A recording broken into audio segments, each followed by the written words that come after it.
right, hello and welcome to the Popular Show. I have the pleasure of talking to Anne Pettifor, the celebrated economist and brilliant writer on money, and one of the people who was there on the ground floor of the devising of the Green New Deal, which we're going to be discussing on this episode of the Popular Show. Hello to the Sublation Media YouTube audience, and hello to our regular podcast audience too. Please like, subscribe, click below to follow our own YouTube account, and also consider supporting us at patreon.com/thepopularpod.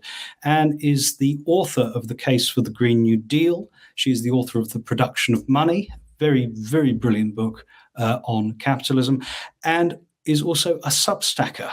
So we encourage you to click through below and subscribe to Anne's Substack. Anne Pettifor, thank you very much for joining us here on the Popular Show. It's an absolute pleasure to be speaking to you. Pleasure to be here. Thank you.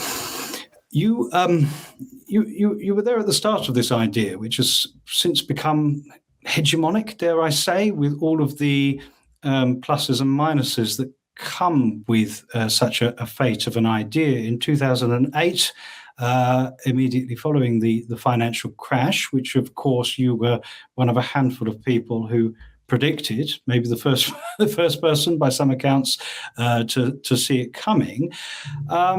You were part of a group who said that with this complete failure of the capitalist system and absolute failure of neoliberalism, there needed to be a new approach and a new idea. It needed to take account of environmental ideas, and it also needed to be fundamentally democratizing, both at the level of the economy and at the level of political power. The name of that idea was the Green New Deal, and it had to wait a decade to become the policy of any major political party, as I understand it. I guess it depends what you mean by major, but 2019 is the thing that stands out for me, when the Labour Party, in the final party conference of Jeremy Corbyn's tenure as Labour leader, adopted it finally as party policy. Since then, across the political spectrum, it's unescapable. AOC has made it the kind of the signature, if you like, of the squad, the far left of the Democrat Party in the States, but it's also had versions advocated on the right, with Boris Johnson, even in the 2019 election. The EU now speaks of a Green Deal, perhaps ominously dropping the reference to Roosevelt with the word new, and even Bill Gates and other representatives of the billionaire class that you've been extremely critical of speak your language. What's that like, Anne? Well, first of all, can I say that I was one of quite a few who'd predicted the crisis. I was very much like the little girl calling out the emperor for having no clothes. But there were others too, including Steve Keen, who I know you've had on this podcast. And secondly, yes, the Green New Deal was actually the idea, the title of it was actually thought of by Colin Hines, who convened a group of environmentalists and economists at the height of the global financial crisis in 2007-8. And we spent nearly a year pulling together the Green New Deal. And what was wonderful about it was that it was the first attempt, I think, for environmentalists and economists, ecologists and economists, if you like, to come together and forge something that was joint. And we wanted joined up thinking, as we say in the report, as we said in the original report. And I still think that's terribly important, to talk about the ecosystem without talking about the economic system is to miss half the story, or 3/4 of the story, actually, because we have to manage an economic system dedicated to extracting and exploiting the Earth's finite assets, which includes its human assets, basically, but definitely its ecosystem assets. So until we can do that, and that's what, as you say, one of the weaknesses of the European idea is that they refused to acknowledge what Roosevelt had done in 1933. He had unilaterally, thanks to the power of the United States economy, dismantled the gold standard. He did it, first of all, for the United States alone, But later in 1933, when the neoliberal economists and the right-wing politicians of Europe invited him to a conference to restore the gold standard, he more or less told them to go and jump in the lake and refused to attend. And with his absence, maintaining the gold standard became impossible. But what he did was he demanded that Wall Street, on the night of his inauguration, he prepared to demand of Wall Street that they close the banks and they hand over all the gold that they owned. And he argued that in future, they were not going to determine the key levers of the economy, which included exchange rates, interest rates, and capital flows in and out of the economy. In future, that was going to be managed by a democratically elected government. And, Roosevelt, I don't want to defend him. He wasn't perfect. He made errors. He was really quite conservative and panicked in 1937 and imposed austerity. And that quickly led to a rise in unemployment, and he did a U-turn, right? But he should never have taken that risk at that point. But there you go. The man wasn't perfect by any means, but he understood that in order to tackle the ecological crisis that the United States faced at that time, i.e., the vast drought in the Great Plains of the United States, he had to do something about the financial system and the economic system. And he did. And that's what is at the heart of the Green New Deal, the idea of transforming the international financial system to make it work for people and the ecosystem and not for the 1%. And that's at the heart of the Green New Deal. I'm very, very proud of it. I'm very proud it took a while to be picked up, and I think we have to thank AOC for her advocacy of it, because that certainly made it famous and got it picked up worldwide, whereas before she adopted it, it really hadn't got very far. And there are different interpretations. It's an umbrella, James, under which the left, if you like, and environmentalists can gather. And it's an umbrella which gives them a case, an argument, an advocacy, if you like, for transformation. Now, we know that some people would just like a small bit of it. Oh, let's have lots of technological change and that's going to save the ecosystem. But let's change the financial system. That's too complicated. Or no, we don't want to threaten Wall Street because that's too scary. But we do want to have more public sector railways, transport. We do want to have cleaner energy and so on and so forth. So, that's the way it's adopted in some places, and definitely inside the European Union. But I think that its core message is understood by the bulk of the activists that put their name to it. And that core message is that in order to save the ecosystem, we have to radically and revolutionize and transform the international financial system. So it's a big ask, but it's been done before, and it was done, in the case of 1933, it was done overnight by a very powerful state, the United States. I'm not sure the United States could do it now, but the European Union, with political will, could do it now if they wanted to. That, they constitute a big power bloc. China could do it too, and China's probably thinking about doing it right as we speak.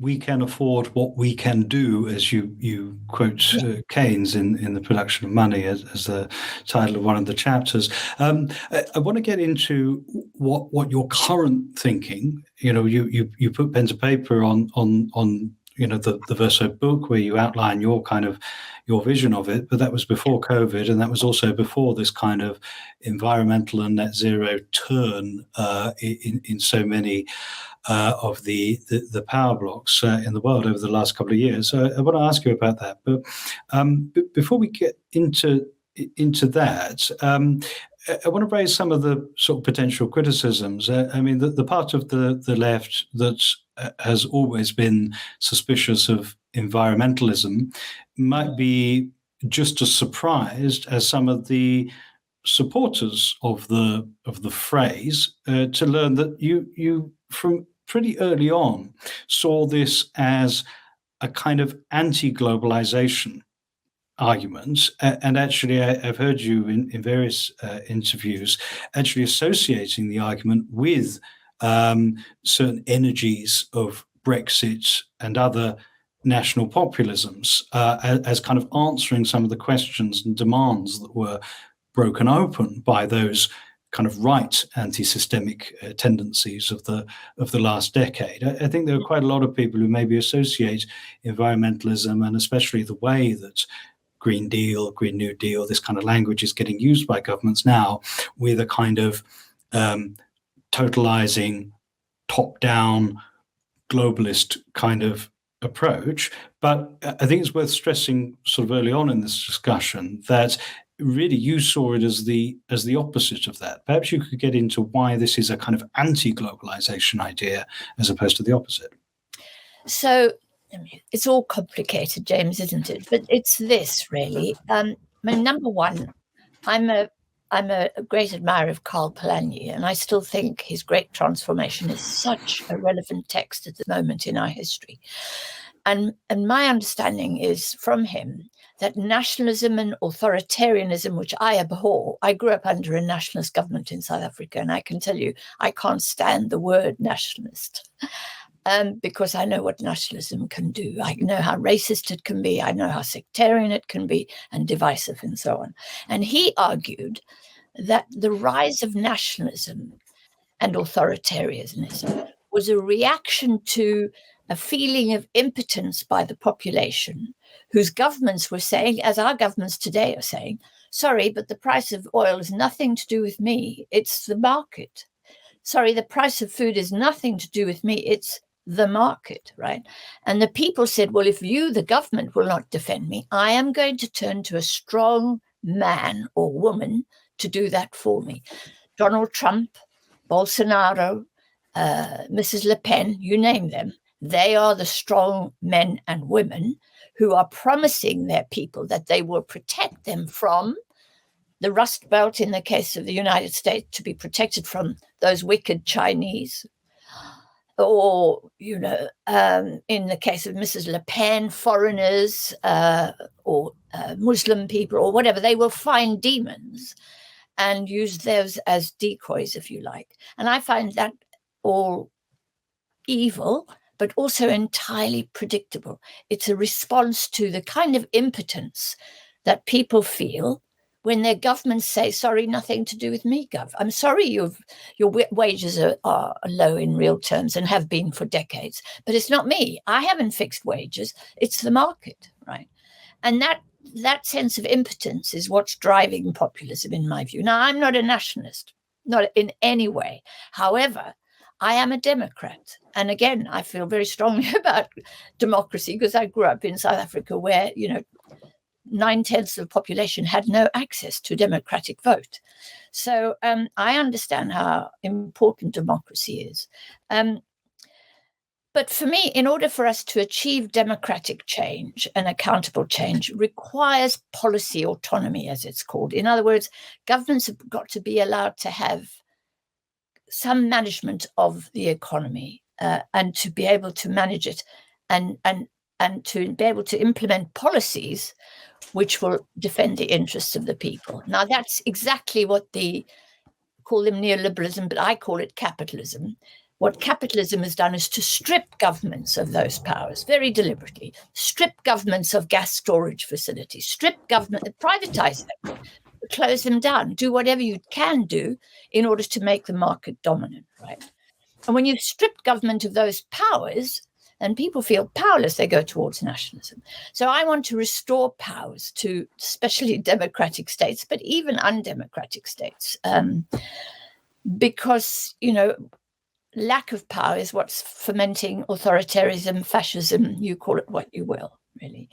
But where I differ from nationalists is this. I believe in policy autonomy. I believe in governments being able to be accountable to their people for the way in which economic policy is conducted. I also believe that it's quite hard to conduct democratic accountability across the world. We've seen, and I've seen, the European Union struggle to appear democratic. It's not democratic. It has a central bank that is entirely unaccountable to the people, right? And it governed by technocrats who do as they will, right? But even the European Parliament struggles to be representative of the forces across Europe, and to represent people. And we all struggle to have trust in the European Parliament. It lacks political power. It lacks political power because it isn't fully representative. So, and that's partly a factor. That's partly because it's multinational. And there are plenty of people who believe we should have a global government. Now, that global government would be entirely unaccountable. And in my view, the neoliberals would love that. And many Greens argue for a global government. Again, how do I hold a global MP accountable to me for the fact that he's impoverishing me or whatever? So I find all of that. I find that for democracy to function, we need manageable states or regions, I mean, I think the European Union could be made more accountable and more democratic. I think Africa needs to build regional powers too. Africa needs to work together regionally. But I just want to make this point. Why I'm different from a nationalist is that I believe in internationalism as opposed to globalization. I believe that actually for us to be able to have democratic accountability at home requires us to coordinate and cooperate at an international level. Now, internationalism and working internationally on multilateral issues, for example, is something that nationalists cannot stand.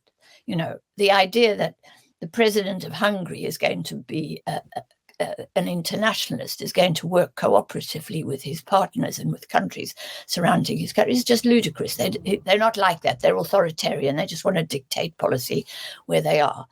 And that's the difference. And so the way I argued, and I owe a great deal to my colleague, Jeff Tiley, for this, is to argue that we need a new kind of internationalism based on the power of labor, i.e. the 99%, not a globalization based on the interests of the 1%.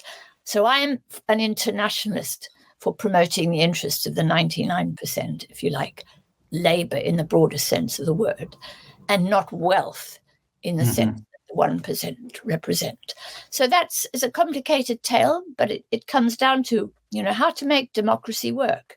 And I don't believe you can make it work at a global level. And it's even difficult to make it work at, for example, a European level. Another critical question. This is a sort of argument that has been a big motive of doing this show and has been something that's worried me, or I've had my eyes peeled for emanations of it basically since the defeat of Corbyn and Bernie.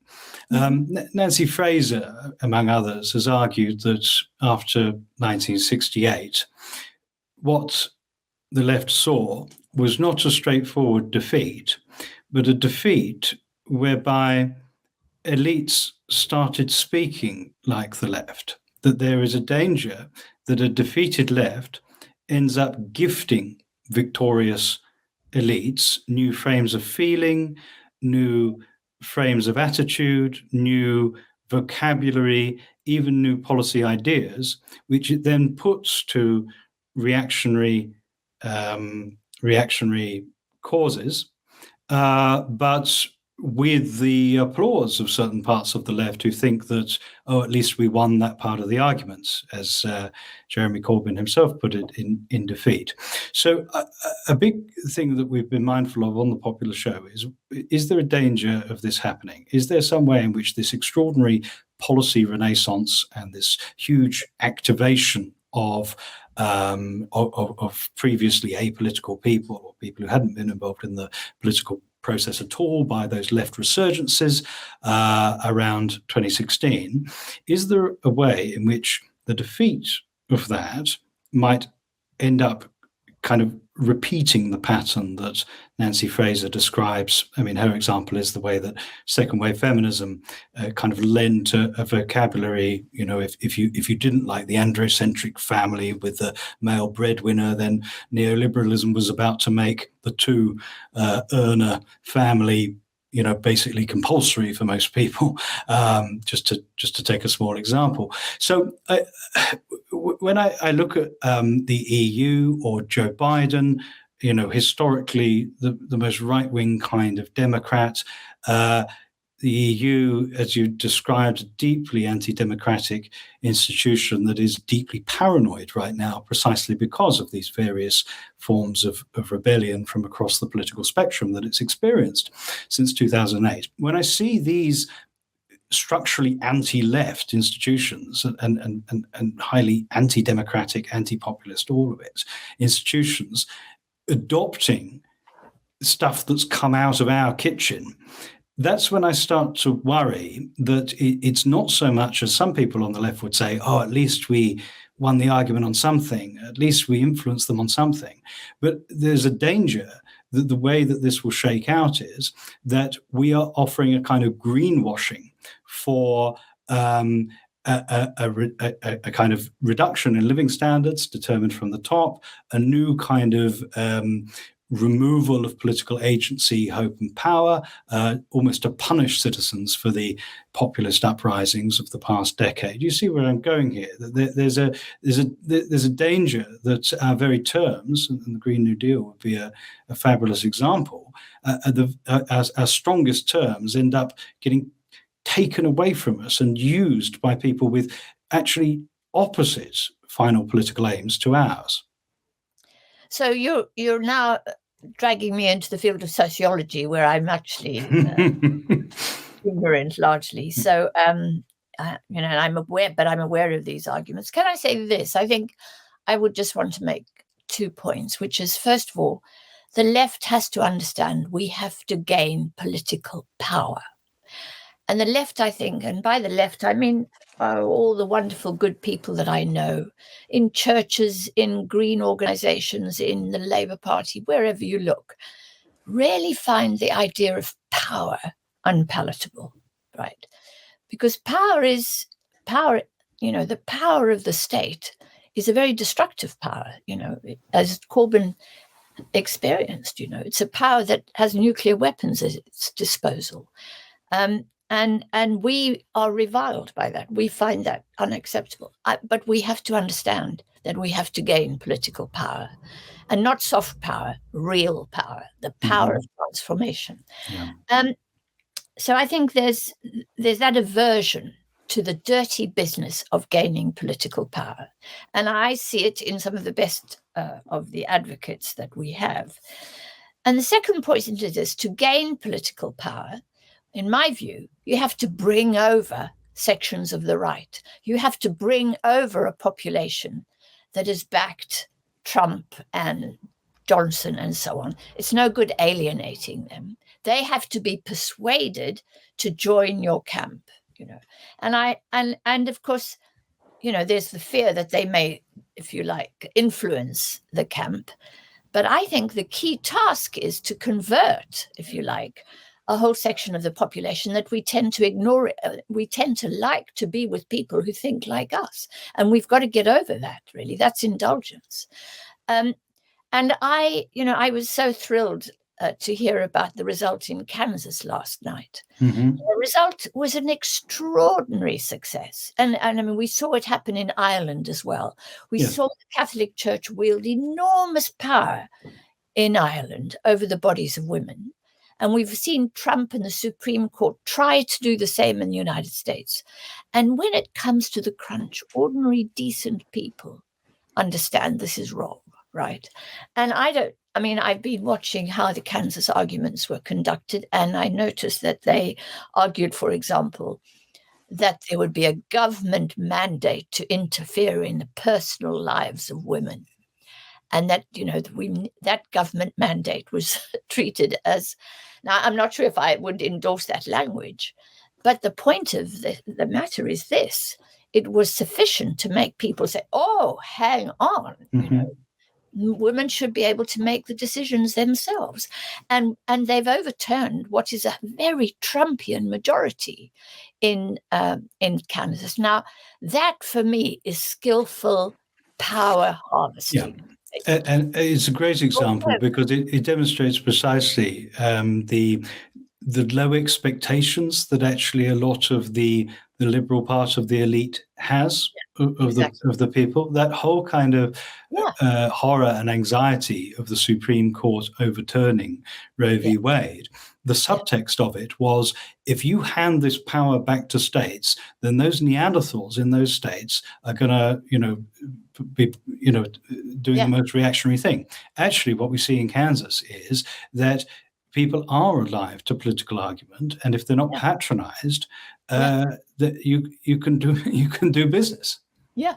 So, I would, if I was a lefty in the United States, I would be thrilled at winning over a section of Trumpian supporters. I think it's going to make it very hard in November for the Trump supporters to vote for Trump or whoever, he is there to represent his interests. I think they must be fretting. And this coincides also with the Alex Jones court case, where the conspiracy theorists have been done over with their own evil texts and things. Their own facts, What we're seeing happening, and one must never despair. I mean, I personally believe that many politicians treat the voting public as in a most patronizing way. And I think there's a huge danger. I learned this at Jubilee 2000, because when we began the campaign, the people that hired me said, we'd like you to go out and campaign on the debt relief. We'd like you to go to Washington and go to the IMF and the World Bank and persuade them they have to cancel these debts.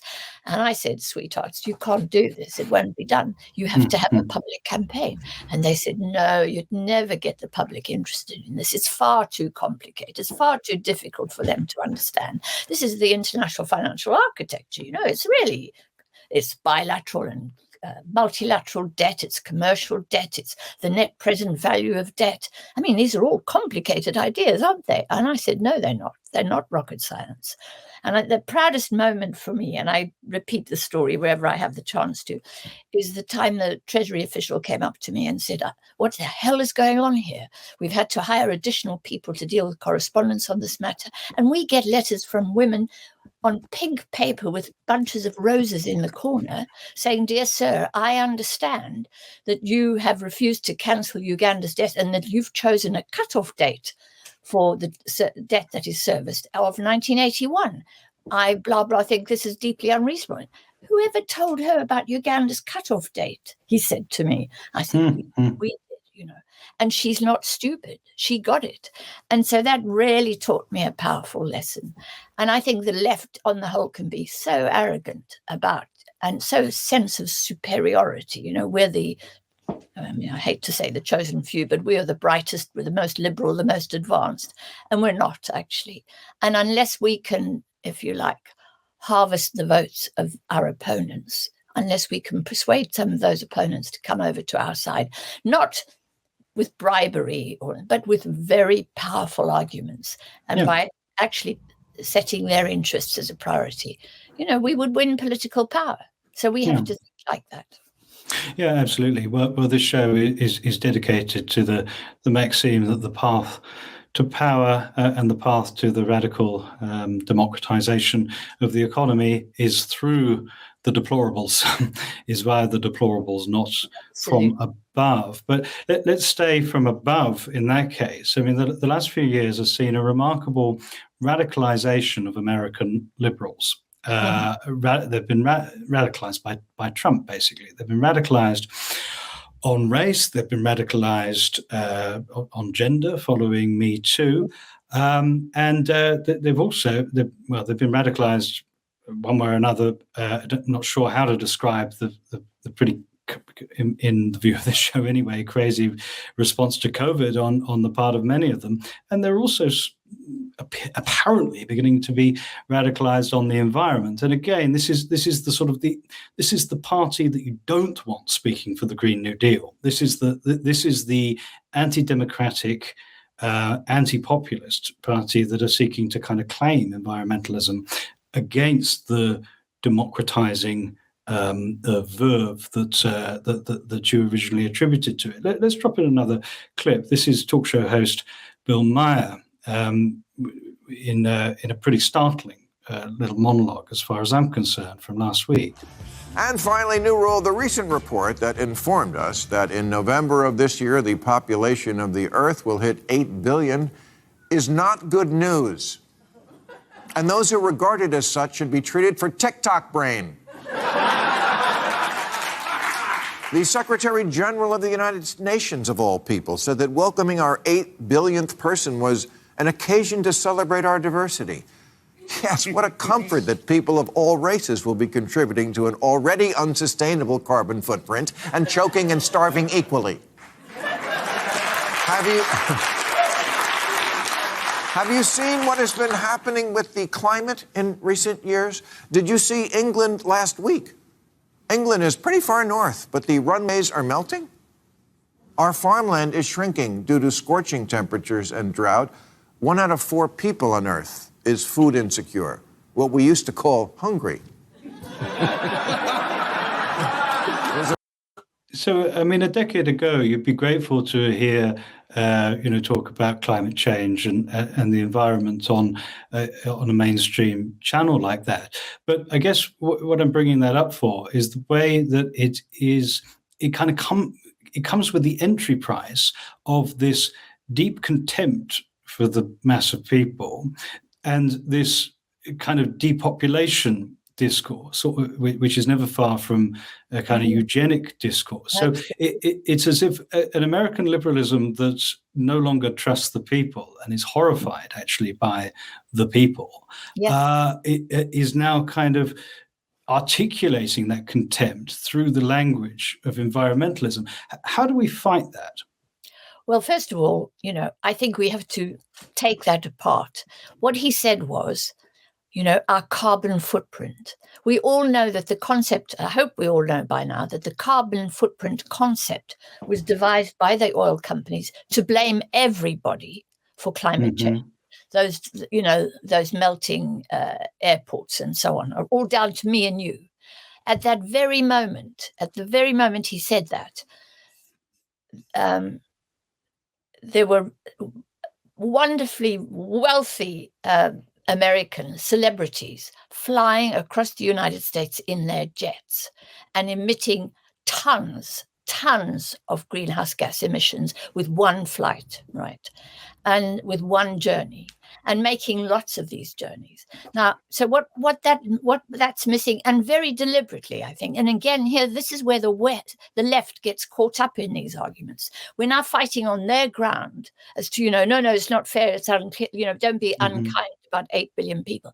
We should be saying, you forget that the 1% and the top 10%, and by the way, I include myself in the top 10%, are responsible for these emissions. The 90% are really, their emissions are meager in comparison.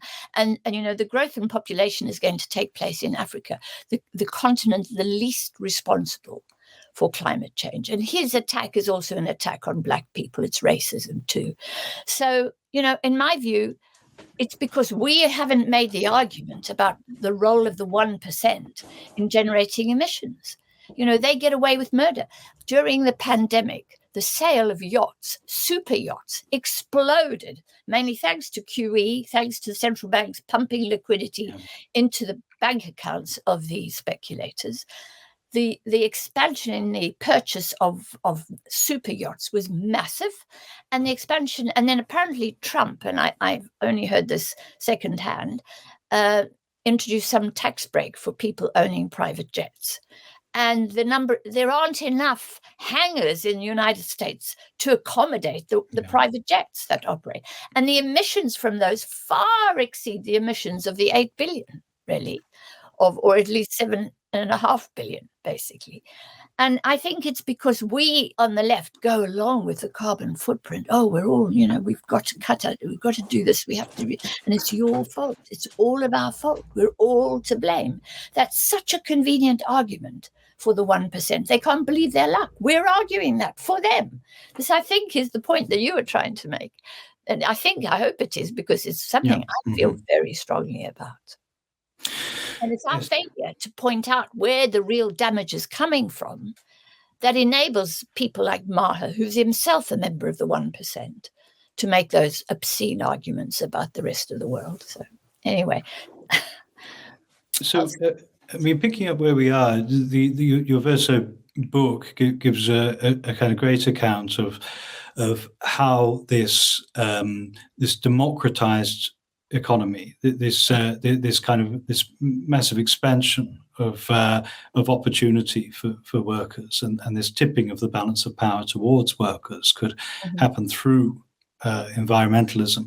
Is there any way in which you want to update that thesis to the particular kind of ways in which the global economy has been changed by COVID, if indeed you think it has been changed by COVID? I think it has at the fringes, but no, on the whole, it's been, what both the great financial crisis did and COVID did was to consolidate the power of the 1%. And it did so in the blatant presence of the left. The Democratic left in the United States does not touch Wall Street, won't go near Wall Street, right? On the contrary, we know Nancy Pelosi has Wall Street interests. We know that Wall Street has bought up most politicians in the US Congress. We know that they're busy corrupting our own politicians. So, I think it's the left's failure to tackle the 1% and to tackle in particular Wall Street, the City of London, Frankfurt, and so on. That is our big failure, and it's why we lack power. I'm going to have to go, I'm afraid. But Pettifor, thank you so much for joining us on The Popular Show. We can't thank you enough. Click through for Anne's books and her Substack that we want you to subscribe to just below this video. It's free, by the way, it's completely free. Completely free, and it's brilliant stuff. And why not click through to patreon.com/The Popular Pod as well and see if you want to support the work that we're doing. And Pettifor, thank you so much for joining us on The Popular Show. Thank you very much, James. I really appreciate the time.